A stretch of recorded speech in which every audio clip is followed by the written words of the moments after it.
자다 못 일어나는 거 아닌가 뭐 이런 생각 들 때도 있어요, 솔직히. 올 설 명절에 또다시 동료를 잃을 수도 있겠다라는.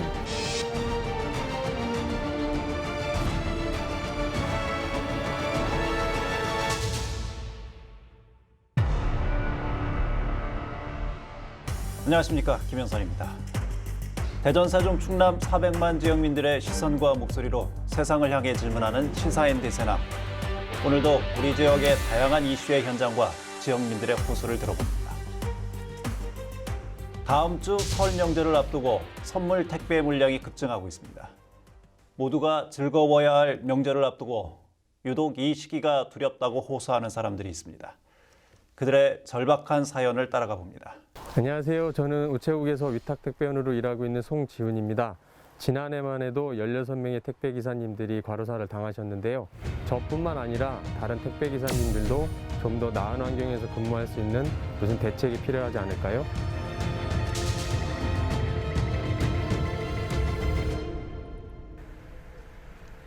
우체국 물류지원단에서 위탁택배원으로 일하는 송지훈 씨를 만났습니다. 경력 2년 차의 하루는 어떻게 시작될까요? 제가 5시에 집에서 출발해서 그리고 이제 6시부터 분류 작업을 해야 돼요. 팔레트 한 팔레트에 저희 팀원들께 다 섞여 있어요. 그러면 저희들은 그 팔레트를 바로 앞에 있는 것도 아니고 이제 저기 있는 거를 이제 질질 끌고 와서 한 3시간 정도 해요. 그걸 하고 나면 이제 아침부터 이제 녹초가 되는 거죠. 분류 작업이란 허브 터미널에서 서브 터미널로 배송된 물건을 담당 구역별로 나누어 차량에 싣는 작업을 말합니다. 한데 섞인 물건들을 나누는 이 작업이 끝나야만 배송을 시작할 수 있는데요. 숙련된 노동자들도 힘이 빠질 정도로 고된 업무임에도 보수는 받지 못합니다. 택배 노동자들의 전체 업무 중 40% 이상은 분류 작업에 해당합니다. 배송과 기타 업무까지 처리하려면 장시간 노동을 피할 수 없겠죠. 위탁택배원은 집배원과 달리 배달 수수료를 받는 특수고용 노동자입니다. 우체국 택배의 절반 이상을 이들이 담당하고 있는데요.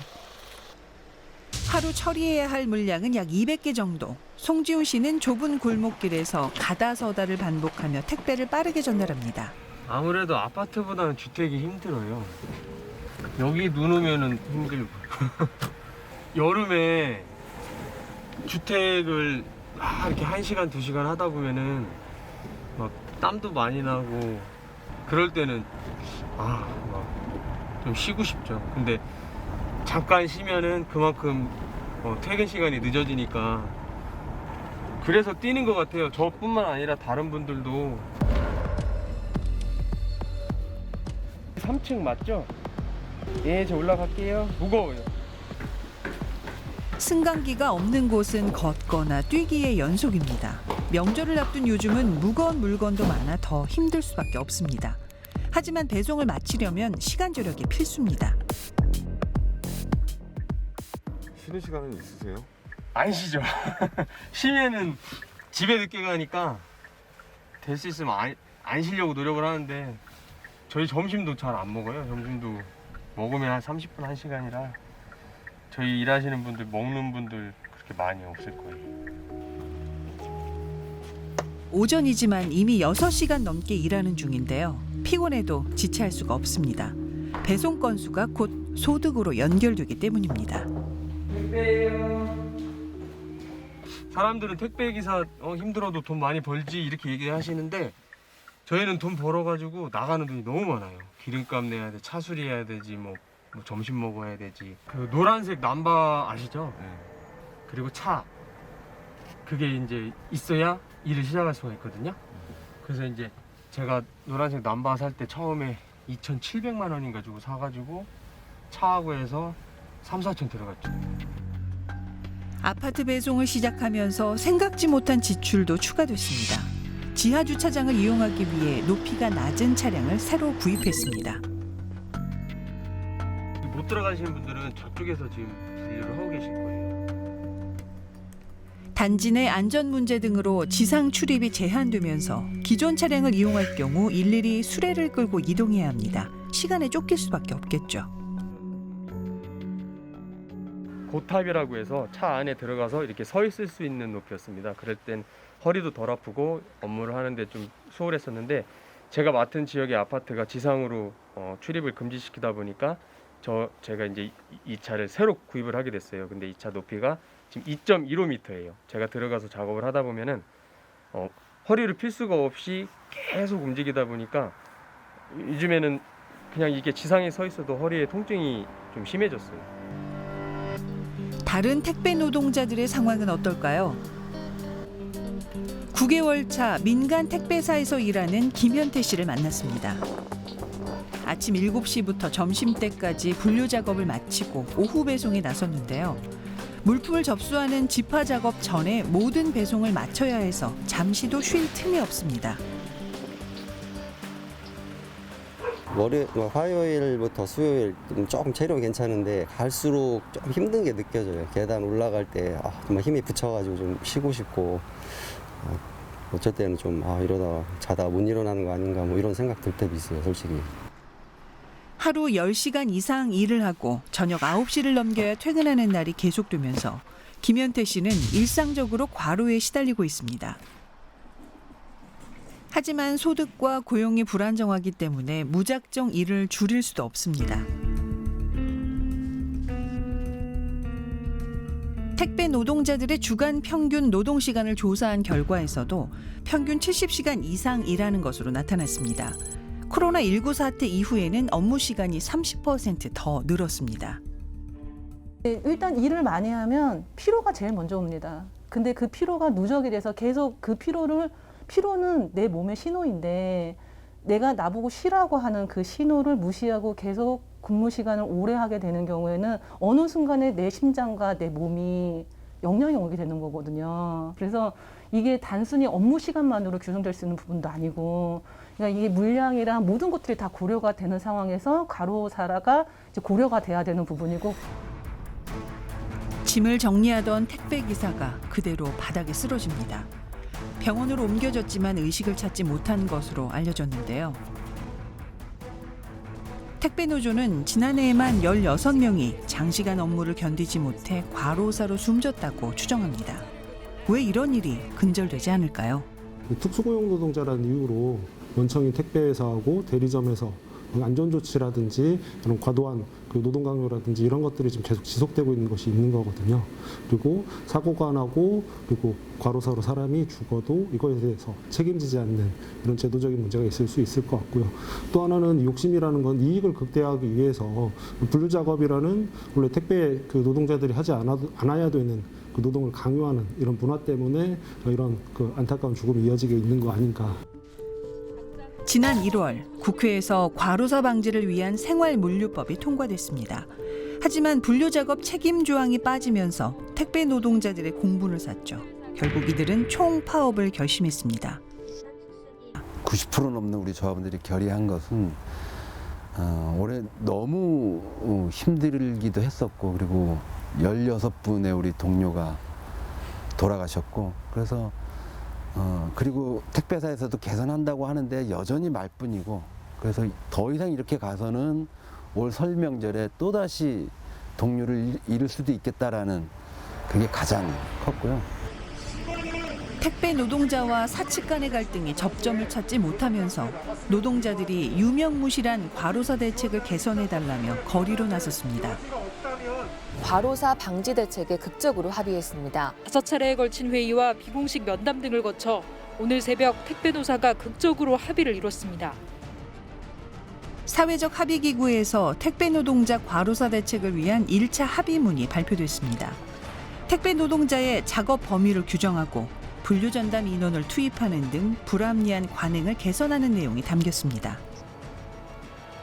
분류 작업과 관련해서 이게 배송 기사의 업무가 아님에도 불구하고 이제 공짜 노동을 그동안 해온 거거든요. 그래서 이 문제에 대한 이제 해결책이 나왔고 이제 시작됐다 이렇게 보여지고요.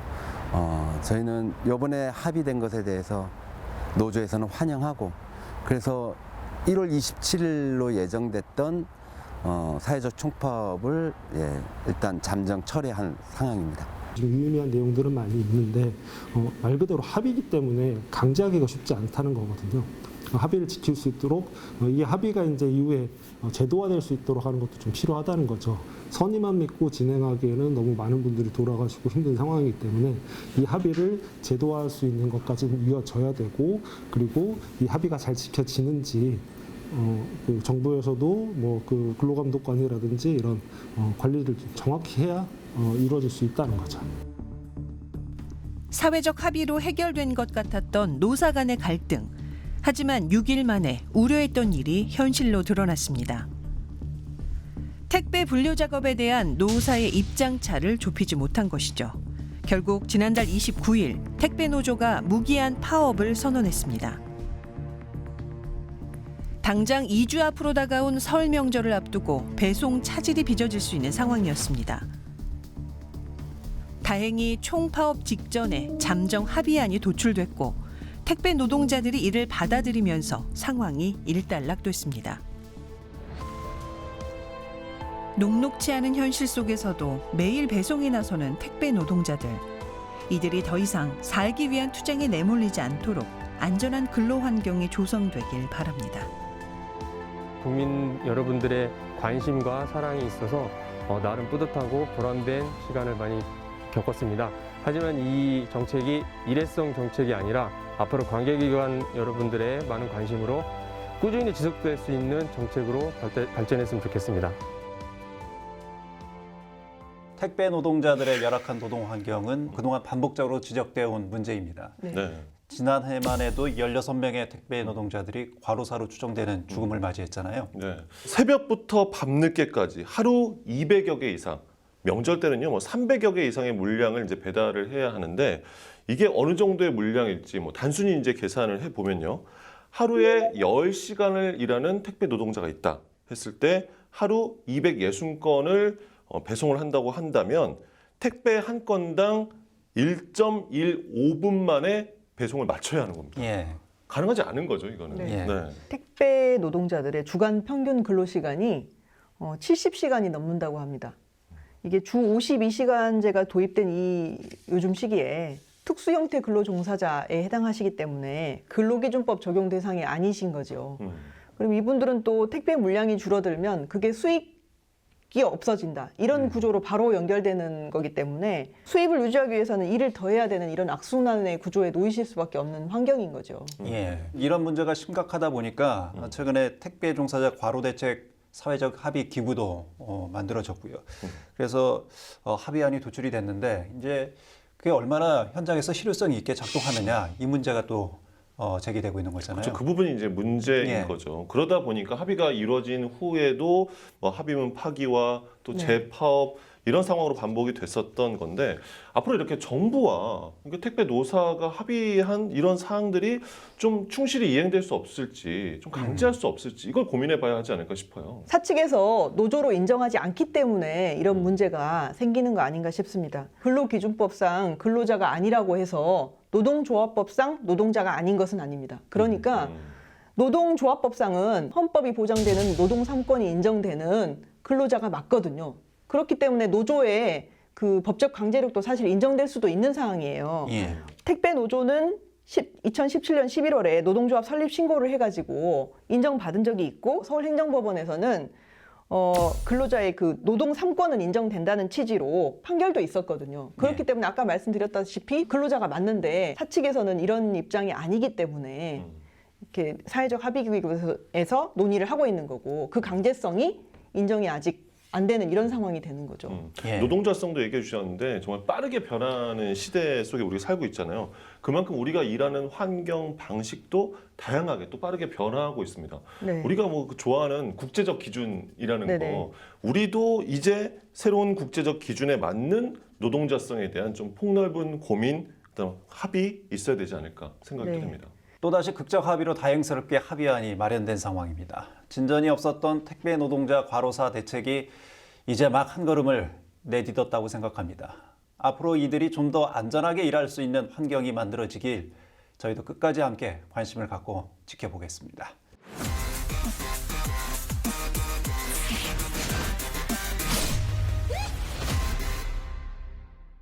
매주 하나의 물음을 안고 초대받지 않아도 어디든 달려가서 기꺼이 불청객을 자처하는 시민이 있지요. 팟캐스트 정진우 PD, 오늘은 어떤 현장에 나가 있습니까? 네, 저는 지금 세종시에 있는 그 누리콜 이용 현장에 나와 있습니다. 세종시에서는요, 대중교통을 타기 어려운 그런 교통 약자들의 이동 지원을 위해서 그 누리콜 서비스를 제공하고 있는데요. 보시다시피 이렇게 휠체어를 이용할 수 있는 특수 차량이 있고요. 그리고 또 일반 차량이 있습니다. 하지만 누리콜 이용에 있어서 그 여러 가지 좀 불편함도 있다고 하고요. 그리고 또 운영 주체를 놓고 갈등도 많이 있다고 합니다. 오늘 시민르법 불청객 시간에서는 세종시 누리콜에 어떤 문제점들이 있는지 한번 들여다보도록 하겠습니다. 세종시에서 평소 누리콜을 이용해 출퇴근을 하고 있는 시민 문경희 씨를 만나 이야기를 들어봤습니다. 저는 자기 정도가 심한 내 속마음이 자기가 있어요. 누리콜 이용하신 지는 얼마나 되신 거예요? 10년 정도 됐죠. 10년 정도? 그럼 세종에 누리콜이 생긴 지 10년 된 거예요? 네. 중증 뇌성마비 장애를 가진 문경희 씨는 세종시에서 누리콜 서비스가 처음 시작했을 때부터 이용해 왔다고 하는데요. 그럼 보통 이용하시려면 얼마나 사전에 예약을 하셔야 되는 거예요? 예전에는 일주일 전에 예약했어요. 일주일 전에? 제가 누리콜에 믿어 넣은 지가 벌써 4, 5년째 돼가고 있어요. 그래서 이틀 전에 예약으로 바뀌었고 술을 마셔도 탈 수 있게 됐고 자기의 자녀이기 때문에 국가인권위원회는 진정을 했었죠. 아, 국가인권위에 진정하셨었다고요? 과거에는 누리콜을 이용하려면 최소 일주일 전에 예약을 했어야만 했고 또 이용자가 술을 마신 상태라면 차량을 이용조차 할 수 없었다는 이야기인데요. 지금은 그럼 현재 누리콜 이용하시면서 어떤 부분들이 제일 좀 불편하신가요? 직장 가지고 사회생활을 하는데 계속 예약해야 된다며. 아, 필요할 때 바로바로 이용하기가 좀 어렵다, 예약을 해야 되기 때문에? 계속 예약해야 된다는 거와 갑작스러운 약속을 잡지를 못한다는 거. 야간에 차를 탈 수 없다는 거. 야간에? 뭐 일찍 종료되나요? 12시 이후요. 24시간이 아니고? 과거 이 누리콜은 저녁 6시까지밖에 운행을 하지 않아서 이용자들의 저녁 시간 이동권에 상당한 제약이 있었다고 합니다. 그래서 민원이 끊임없이 제기됐고 현재는 오전 6시부터 밤 12시까지 운행 시간이 연장됐습니다. 하지만 밤 12시 이후 새벽 시간대에는 누리콜이 운행되지 않아서 긴급한 상황이 발생할 때 제대로 대처하기가 어렵다고 합니다. 그럼 매일매일 출퇴근은 누리콜을 지금은 이용하시는 거고요? 날씨가 따뜻하거나 그럴 때는 누리콜 예약하기가 어려워서 그냥 전동일차로 가요. 얼마나 걸리세요? 그럼 출근하시는데? 한 30분. 봄이나 가을에는 산책한다고 생각하고 가요. 현재 세종시엔 문경희 씨와 같은 중증 장애인만 해도 4,500명 정도 된다고 합니다. 그런데 이 누리콜은 중증 장애인들뿐만 아니라 노인 요양 등급을 받은 분들, 임신부, 그리고 부상을 당해 일시적으로 휠체어로 이용하는 시민들도 그 이용 대상이라고 하는데요. 세종시에서 운행되고 있는 누리콜은 고작 17대에 불과하다고 합니다. 그래서 이러한 문제점을 지적하기 위해 작년에 시민대책위원회가 꾸려졌는데요. 현재 세종시는 이 누리콜 사업을 민간단체인 세종지체장애인협회에 운영을 위탁하고 있습니다. 그래서 시민대책위원회에서는 세종시가 이 누리콜 사업을 직접 운영해라 이렇게 요구하고 있습니다. 누리콜이 이제 10년간 민간 위탁되면서 많은 문제를 일으켰었거든요. 그리고 장애인들이 많은 불편을 겪었었고 2016년도에 장애인 이동 차량에 대해서 개선 방안을 자기네들이 계획한 것들이 있었어요. 그것이 이제 공공 운영이 맞고 민간 위탁의 그런 폐해들 이런 것들을 자기네들이 자체적으로 조사를 했었고, 그래서 이제 해마다 교통공사로 이관될 거다라고 얘기했었던 부분인데, 세종시에서도 민간 위탁 운영의 한계에 대해서 인식하고 있었다는 말인데요. 법정 대수는 21대거든요. 그게 국토부에서 저희한테 알려준 법정 대수가 21대예요. 시장님의 의지가 없다고 생각이 들어요. 저희가 피켓팅을 아침 저녁으로 한 달 이상 하고서 시장님을 만날 수 있었는데요. 시장님 얘기가 교통공사로 가는 것이 맞다고 생각이 든다. 근데 교통공사가 지금 여력이 없다. 이런 얘기를 하세요. 그러면서 저희 보고 내가 아무리 설득을 해도 안 되니 대책위가 가서 교통공사 사장을 설득해와라. 이런 황당한 얘기를 하셨어요.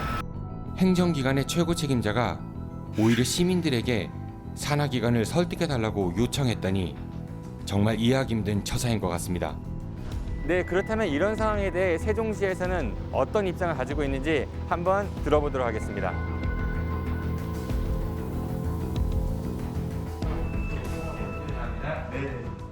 이용하시는 분들 이야기를 좀 들어보니까 이게 너무 경쟁이 치열하다.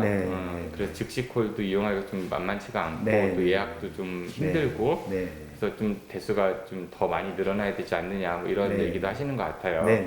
작년 기준으로 저희가 이제 법적 기준은 16대인데 현재 17대로 작년 기준으로 운영했고요.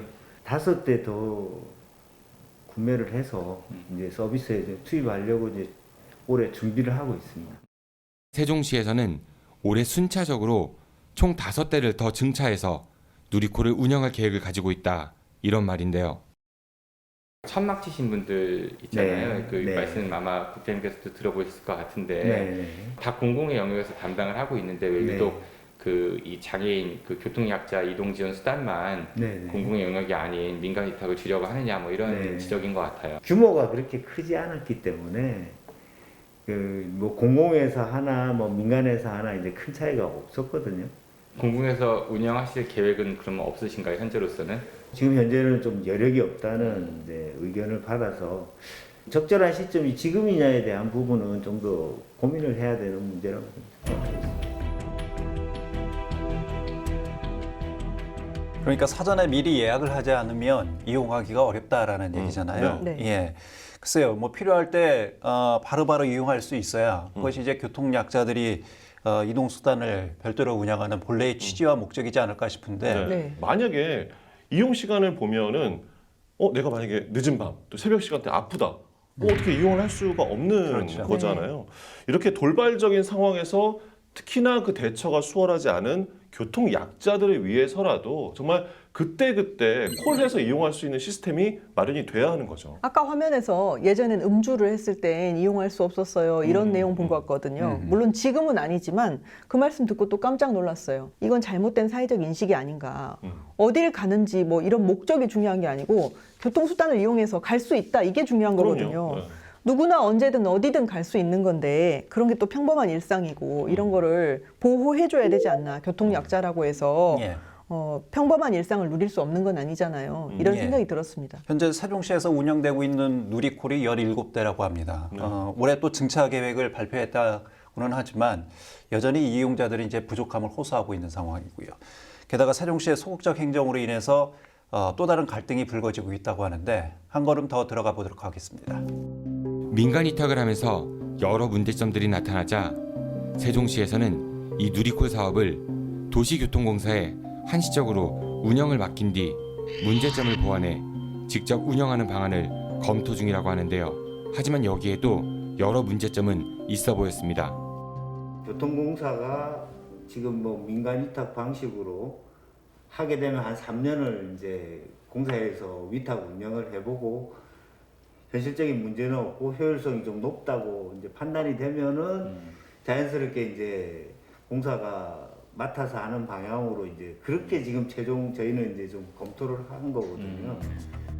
하지만 세종 도시교통공사 측은 누리콜을 위탁 운영하게 되면 현재 누리콜 운전원들의 고용을 승계하는 대신 채용 공정성을 확보하기 위해 공사에서 마련한 별도의 채용 절차를 거치겠다, 이런 입장이라고 하는데요. 이 인력이 그대로 가서 서비스 개선이 되겠냐. 운전원들한테 다 그 잘못을 떠넘기는 거죠. 그럼 그분들이 그러면 그 뭐 수백 명의 채용 그 절차의 경쟁을 뚫고 들어가라는 보장이 있냔 말이죠. 그 유지해주는 것이 공공에서 해야 할 일이죠. 노동자들을 피해 없이 고용 유지되도록 해야 한다라는 문구도 있어요. 교통공사로 간다는 목록 이유 하나 때문에 그걸 그만 직장을 그만둬야 된다는 거는 그거는 조금 아니라고 봐요. 문제 없는 친구들은 나는 가야 된다는 생각이에요. 설사 교통공사로 간다 하더라도 고용이 승계돼야 된다. 그렇죠.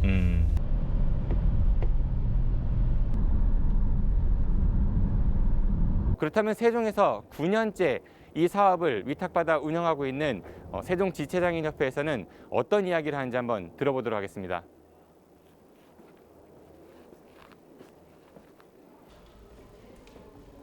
공공성 강화를 위해서는 뭐 시에서 직접 운영하거나 시교통공사나 이런 데서 운영하는 게 맞다고 저도 개인적으로 그렇게 생각이 들고요. 저희 협회장님께서도 그거에 대해서는 당연히 찬성하고 계세요. 우리를 그냥 100% 승계해서 무기계약적으로 해달라, 이런 내용으로 좀 대화를 하고 있는 걸로 알고 있어요. 그러니까 그러면 그 부분에 있어서는 이 협회하고 그 대책위하고는 입장이 비슷한 거네요? 당연히 고용 유지. 당연하죠. 그렇죠? 그렇죠. 네.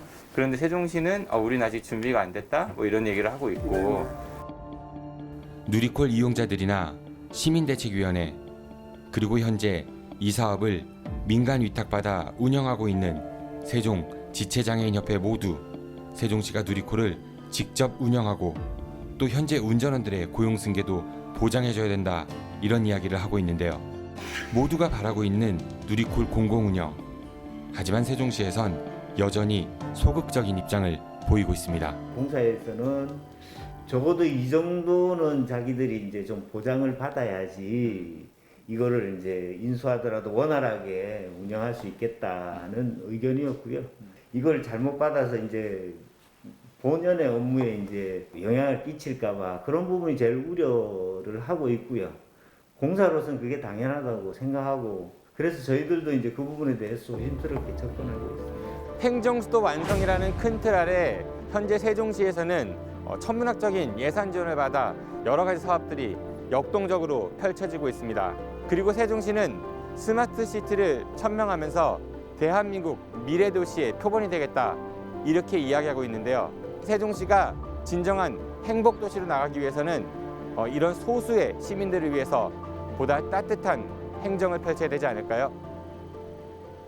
누리콜의 공영화가 거론이 되면서 고용 승계 문제가 다시 또 부각이 되고 있는 거군요. 일단 이제 공영화 관련해서는 세종도시교통공사가 민간 위탁을 한 3년간 해보고 그 성과를 평가한 이후에 향후 이 운영 방향을 결정하겠다, 이런 입장인 것 같습니다. 그러니까 저는 민간 위탁 방식을 3년이나 운영하면서 이거를 뭐 점검하고 결과를 보겠다, 정말 이해하기가 어렵고요. 그러니까 당장 부족한 부분을 보완하기 위해서 민간 위탁을 통해 이제 한시적으로 보완하고 이후에는 당연히 이 부분은 공영화로 가야 하지 않을까요? 그러니까 의문인 게 세종시는 또 버스나 자전거 같은 그런 수단은 다 공공에서 담당하고 있는 걸로 알고 있거든요. 근데 왜 유독 교통약자들을 위한 이동수단을 민간에서 담당하게 하는가, 이건 의문이고요.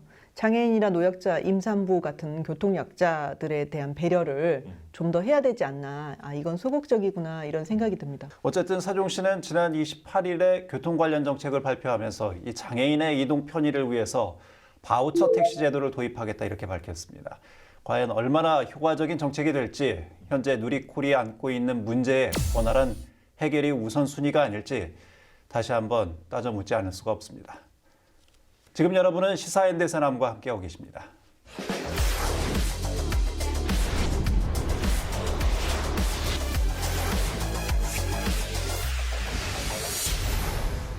한 주간의 대전, 세종, 충남의 이슈를 하나의 사진, 숫자, 공간으로 들여다보는 대세남 주민. 자, 오늘은 2주의 숫자입니다. 자, 지난달 24일 국내 코로나19 3차 대유행이 진정세를 보이고 있는 가운데 대전에서 예상치 못한 127명의 집단 감염이 발생해서 모두를 놀라게 했었는데요. 이후 확진자가 추가되기도 했죠.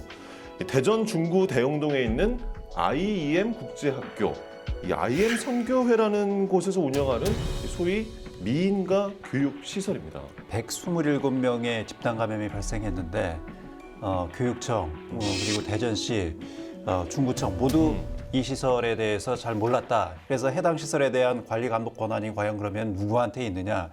예, 이런 책임론이 지금 부상하고 있는 것 같습니다. 존재를 잘 몰랐다 말씀하셨잖아요. 그렇게 이야기했던 대전시와 대전시 교육청. 하지만 그들은 이미 알고 있었습니다. 네. 자, 시민의 제보가 있었습니다. 2020년 6월 20일에 이와 같은 신고를 한 시민이 있었습니다. 학생들이 이렇게 단체로 숙박을 하고 있다. 주변의 주민들 입장에서 상당히 이제 위태로워 보이니 적극적으로 점검을 해달라. 근데 그러지 않아서 좀 답답하다. 이런 내용이 있었던 거죠. 자, 그래서 이 내용과 관련해서 인터뷰를 했거든요. 먼저 대전시 교육청의 입장을 들어보겠습니다. 9월 달에 중구청에서 이제 공문을 받기는 했었습니다. 저희는 초중등교육법 내에 있는 학교를 대상으로 해서 하는 곳을 지도 감독할 수 있는 권한이 있기 때문에 종교 관련 시설이고 해서 저희 권한이 없다고 판단해서 인지는 했지만 대응은 이제 하지 못하였습니다. 이와 관련된 대전시의 입장도 들어보겠습니다. 네. 작년 6월부터 민원이 들어와서 해당 구청에서 그 현장을 조사를 했어요. 갔더니 이제 예배당도 있고 교회처럼 돼 있는 거죠. 거기에 또 학생들이 또 있는 것도 알았고요. 그러면은 무엇을 위반했느냐는 게 있거든요. 그런데 그거를 적용함에 있어가지고 우리 공무원들이 좀 망설이고 부재하지 않았나 아쉬운 부분도 있는 거죠, 사실상요. 민원이 있었음에도 적극적으로 대응하지 않은 행정기관의 이 안일한 태도. 이곳이 산밀 환경, 그러니까 밀집, 밀폐, 밀접 시설이잖아요. 그렇죠. 네. 예. 현장에 나갔으면 눈으로 확인이 됐을 텐데, 예, 그럼 법을 따질 것이 아니라 지금 코로나 상황에서 이 감염병 확산이 가장 중요한 행정의 업무이지 않겠습니까? 네. 그리고 이 민원이 제기됐던 시기는 2020년 6월이라고 하는데 그건 이미 그 2월에 있었던 대구 신천지 집단 감염 사태 이후잖아요. 그렇습니다. 되게 민감했던 시기인데 수칙을 뭘 해야 되지? 하지 말자. 이렇게 하는 거는 전혀 옳은 태도가 아니었던 걸로 생각됩니다. 엄밀히 말하면 인가도 받지 않고 불법으로 운영된 부분에 대해서 그 당시에 당연히 이제 제재가 있었어야 하는 게 아닌가 이어서 물어봤습니다. 그 음식점을 내거나 어떤 걸 낸다면은 관청에 인허가나 허가 등록을 하지 않습니까? 그런데 종교 시설과 관련해서는 그런 규정이 없습니다. 종교 활동과 검정고시나 수능이나 유학과정 이런 것들이 같이 결합이 된 상황입니다. 그러다 보니까 이것이 종교활동으로 봐야 될지 일반적으로 학습과정으로 봐야 될 것인가 문제가 발생을 하고 어떻게 보면 상당히 경계가 구분하기가 좀 어려운 것도 사실입니다.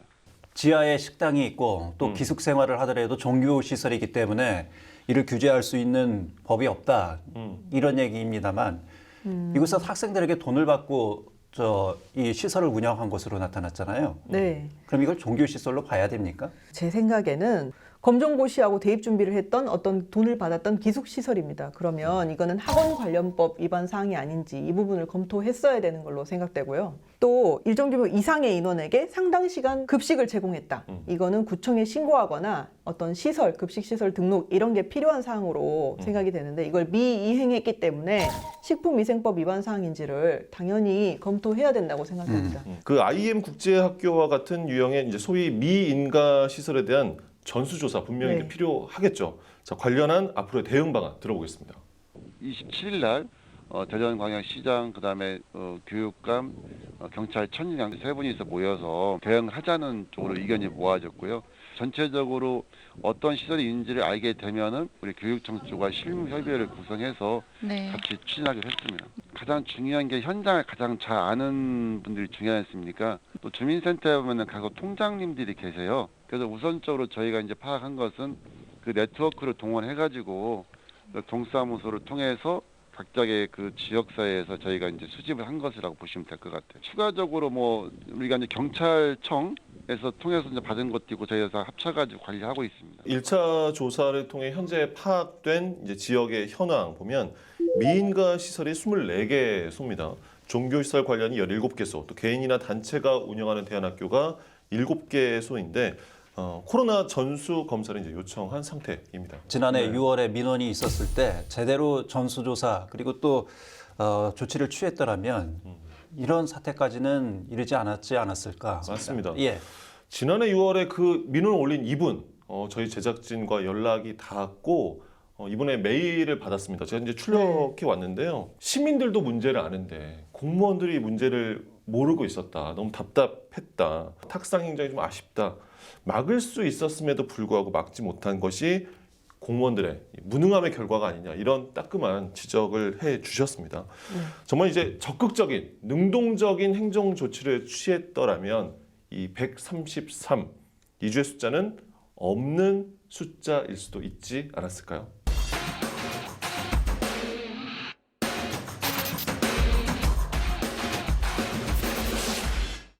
충남대병원의 한 진료과에서 이 코로나19 지원금을 부당 수령했다라는 내부 고발자의 제보가 있어서 지원금 부정 수급 의혹이 불거졌었는데 이후 관련 기관들에서 후속 조치는 제대로 이루어지고 있는지 또 우리 지역의 다른 거점 병원에는 문제가 없는지 저희가 살펴봤습니다.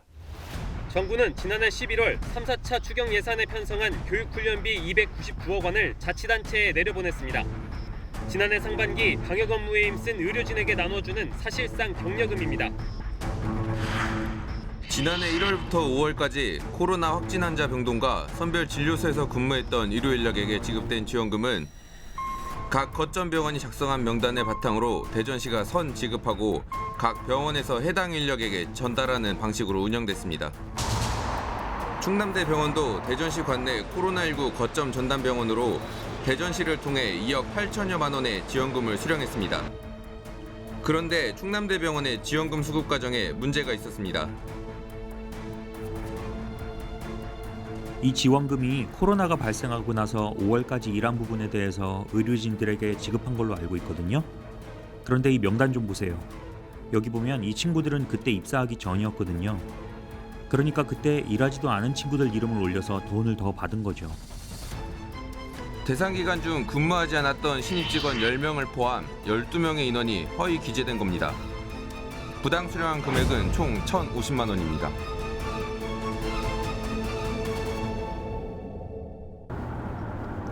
부정수급 문제가 제기된 충남대병원에선 어떻게 대응하고 있는지 찾아가 물었습니다.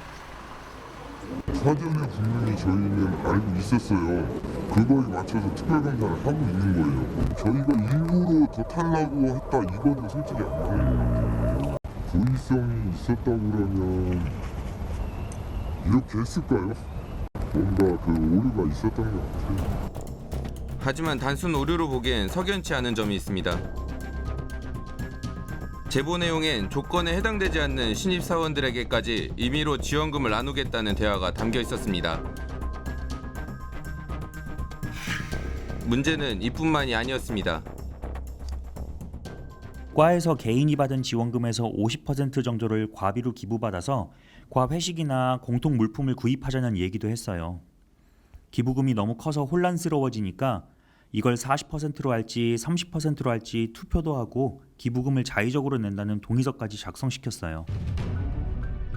코로나19로 고생한 의료진에게 개별 지급된 지원금을 내부에서 의미로 각출해 공금으로 활용하려 한 것입니다. 지원금을 교부한 중앙사고수습본부는 충남대병원의 부정수급 사태를 어떻게 파악하고 있을까요? 예, 윤정환입니다. 인터뷰를 좀 요청드리려고 하는데요. 제가 지금 뭐 회의도 있고 대응하기는 좀 그래요.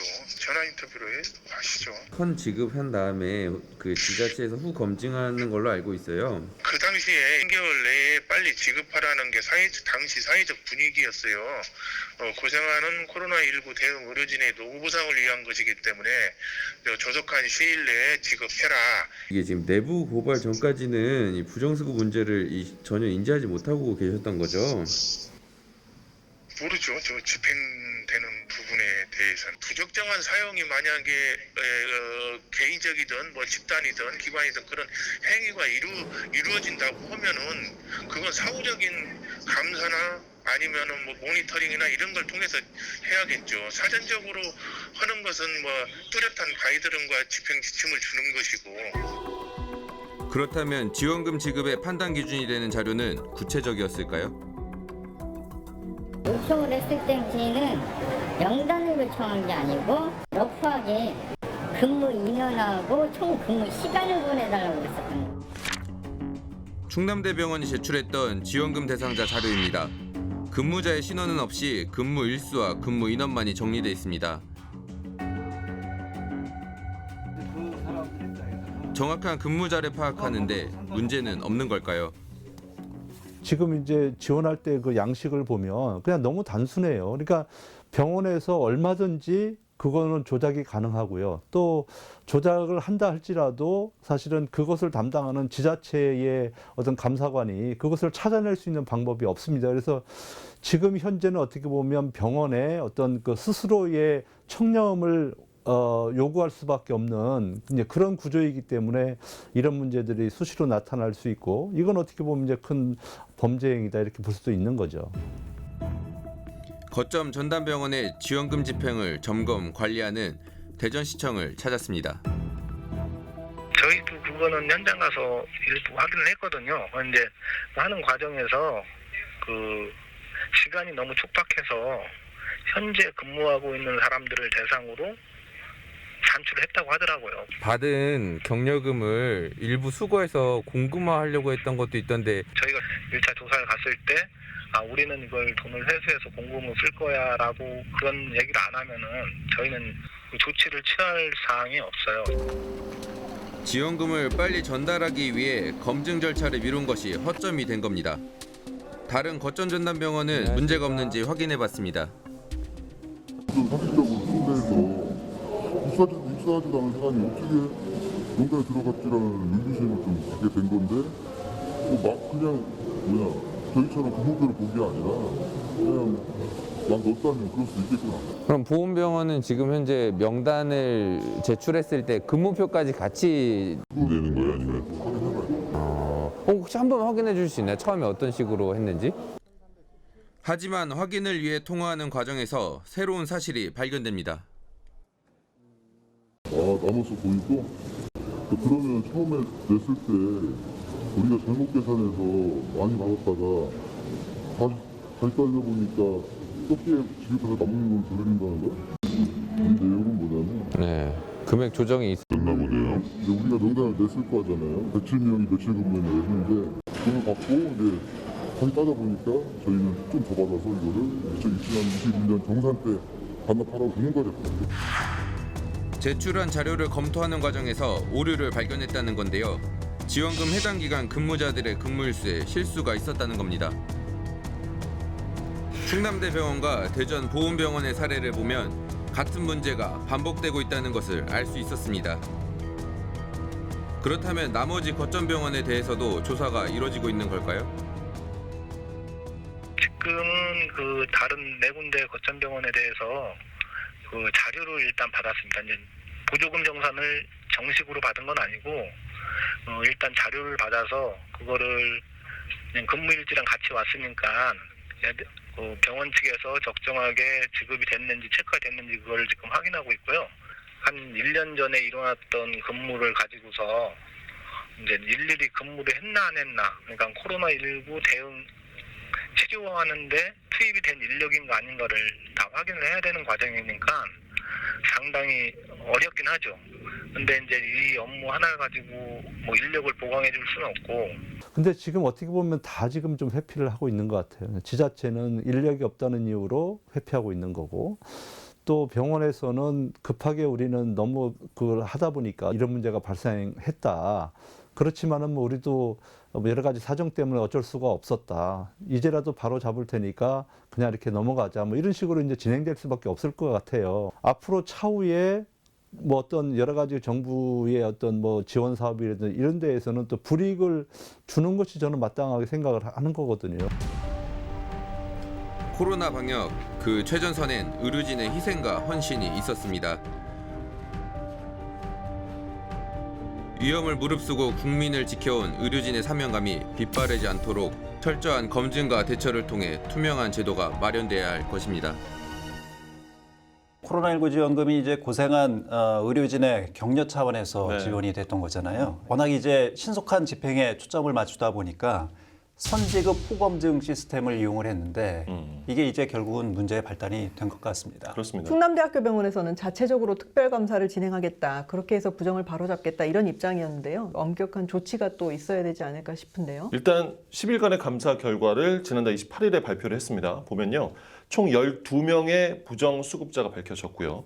보조금 명단을 허위 작성한 2명의 직원에게는 정직 등 중징계, 또 명단 검토를 제대로 하지 않은 담당 부서 직원과 또 기부금 관련 공지 작성자 3명에게는 경고, 나머지 부서 책임자 1명에게는 주의 조치가 내려졌습니다. 예, 일부 인원의 부정수급으로 인해서 정작 또 받아야 할 의료진이 못 받는 이런 일도 있었다면서요. 그렇죠.